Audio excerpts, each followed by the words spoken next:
And the question is, what is the customer experience? What is the brand experience that is differentiating you from your competition? So let's go back to the core reason why I asked you to take out your business card. Your behavior creates your brand. Your behavior determines what people say about you. What people say about you is your brand. You're working in a business where you've got good products, your competitors have got good products, but ultimately it may well come down to the relationship you've got with your customers. So what I would like you to do is to write down on the back of this business card, and then I'm going to ask you to take the business card and put it in with your driving license or with your credit cards. I would like you to write down the 3 words. I'm not going to ask you what they are. I would like you to write down the 3 words you would like your customers to say about you after you have left the meeting with them. Write down the 3 words you want your customers to say about you after you have left the meeting with them. I'll give you a minute to do it.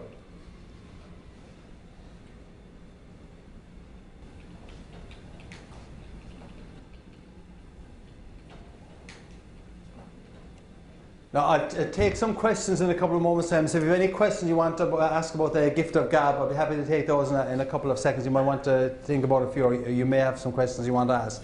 But basically what you have written down there on that business card is your brand promise.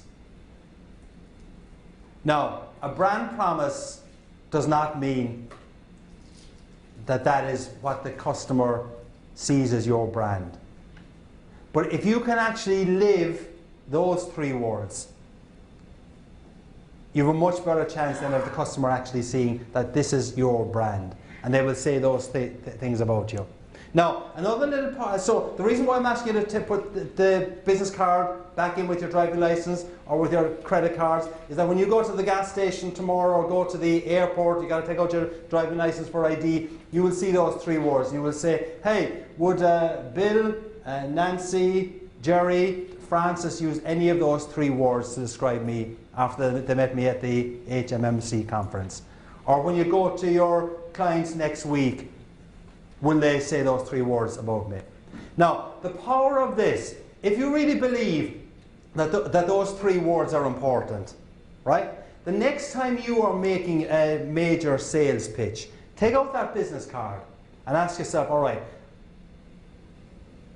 what do I want them to say about me after I finish the meeting? I want them to say that we're proactive, very good on follow-up, innovative, easy to work with, whatever words you want to use, right?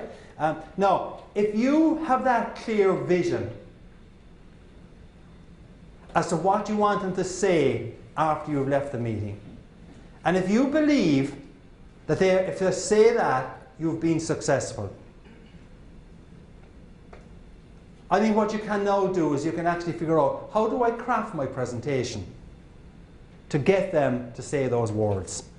Now, I'm not suggesting you be manipulative, but I mean, you know, you can phrase your conversation and your sales presentations, obviously, to get the business. So, I mean, it's not just going into, my objective is not just to go into get a $4 million piece of business. My objective is right now, because decisions are not yet being taken, my objective right now is to get them to know that we're reliable, innovative, easy to work with, etc. If you go in with that clear goal, you'll have framed your thinking about it, and when you frame your thinking about that, you have a real chance of making it happen. And if you make it happen, you are on the road. Your behavior creates your brand, believe it or not. How you behave determines what people say about you. What people say about you is what your brand actually is. But let's go back to Officer Schmidt for a second, and I want to give you an example of behavior here. After that incident with Officer Schmidt where he gave me the $75 ticket, I went home to my darling wife of so many years looking for sympathy. Did I get it? No. See, you women are all the same. So I'm sitting there at the kitchen table looking for sympathy and saying to my wife, well, do you know how many pints of Guinness I could get tomorrow for $75? Nothing. This is after 22 years of happy marriage. Now we've been married 29. But after a couple of minutes, my wife comes over and she puts a piece of paper down on the kitchen table and she said, I gave you that insurance certificate about 4 weeks ago. I knew you wouldn't put it in the car. I looked up at her and I said, so it's your fault?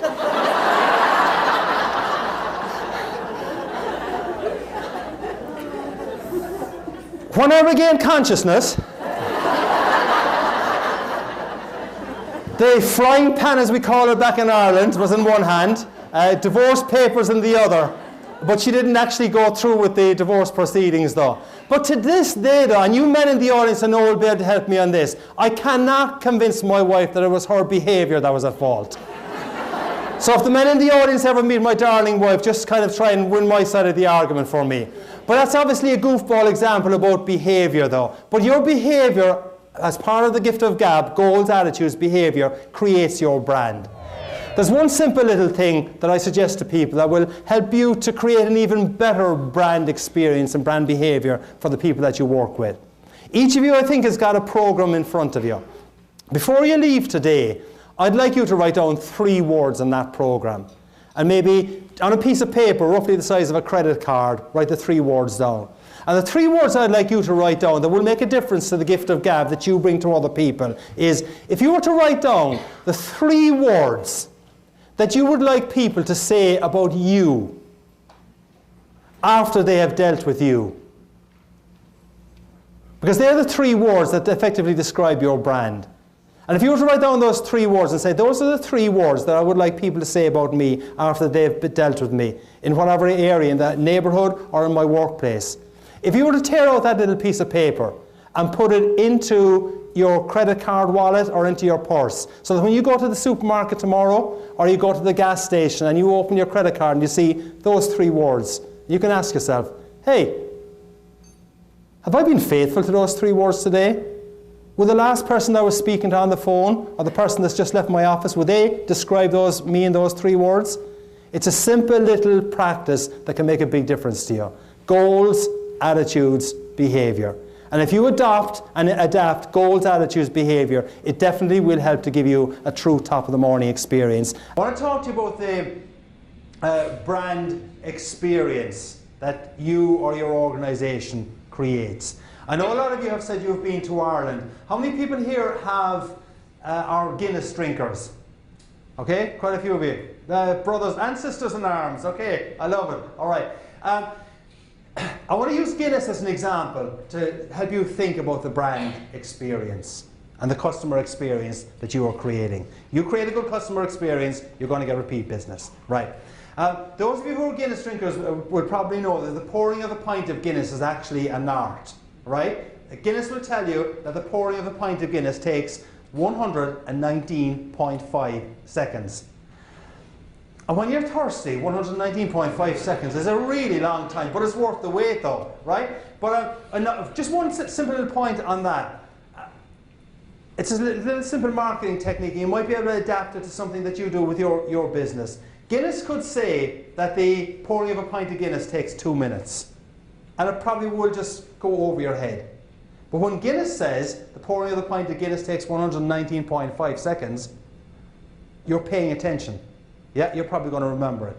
The difference between 119.5 seconds and 2 minutes is half a second. The impact of 119.5 seconds to 2 minutes could well be a lifetime of memory and recollection. All right?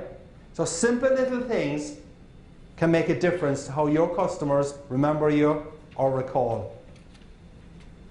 Right. Point about Guinness I want to make is that it takes time to pour the pint of Guinness. And I'm going to now give you a little bit of a dialogue for a second that will help you to think about the customer and the brand experience. So let's assume that we're inside an Irish pub. An American, we'll call him Jake, has come into the Irish pub. He's talking to the barman named Finbar, who he knows. Jake does not know that it takes a long time to pour the pint of Guinness. So just let's listen in and we'll get some ideas about the brand experience. So Jake, by the way, he walks and he talks a little bit like John Wayne, okay? Probably with a bit of a bad Irish brogue as well, all right? So let's listen in. Jake first says to Finbar the barman, he says, "Hey, Finbar, how long does it take to pour a pint of Guinness? You know, a pilgrim could die of thirst here waiting." Finbar responds, Jake, you are a heathen, man, a heathen. Do you not know that Guinness is a cultural experience and it's also a work of art? You cannot, Jake, You cannot rush a work of art no matter how much you want to. Jake, think about it. Think about that guy who painted the Sistine Chapel, Michelangelo. Can you imagine when he was painting the Sistine Chapel, if he got a phone call from his patron, the Pope, and the Pope's new iPhone 6S, the gold model, and the Pope, he says to Michelangelo, he says, "Hey, Mikey, how long does it take you to paint the ceiling? You're only painting the ceiling." He wouldn't have been too impressed, my lad. Not too impressed at all. And it's the same with this black magic Guinness here we're waiting on. Guinness isn't just a product, it's an experience. And that, me boy, is what you got to offer your customers with your product and with your service. You've got to offer them an experience. Jake, think about it. Harley Davidson doesn't sell motorcycles. Harley Davidson sells the roar, the sense of rebellion, the sense of freedom. And Jake, think about it. Starbucks doesn't sell coffee. Starbucks sells community, ambience, friendliness, get together. Jake, Apple doesn't sell computers. Apple sells hip, chic, modern, cool. So Jake, what is it you offer your customers? What is the brand experience? What is the customer experience that you are offering your customers beyond the core product? And Jake, if you don't know what that core customer experience is or brand experience, you're going to have difficulty differentiating yourself. There's your pint of Guinness, Jake. Enjoy.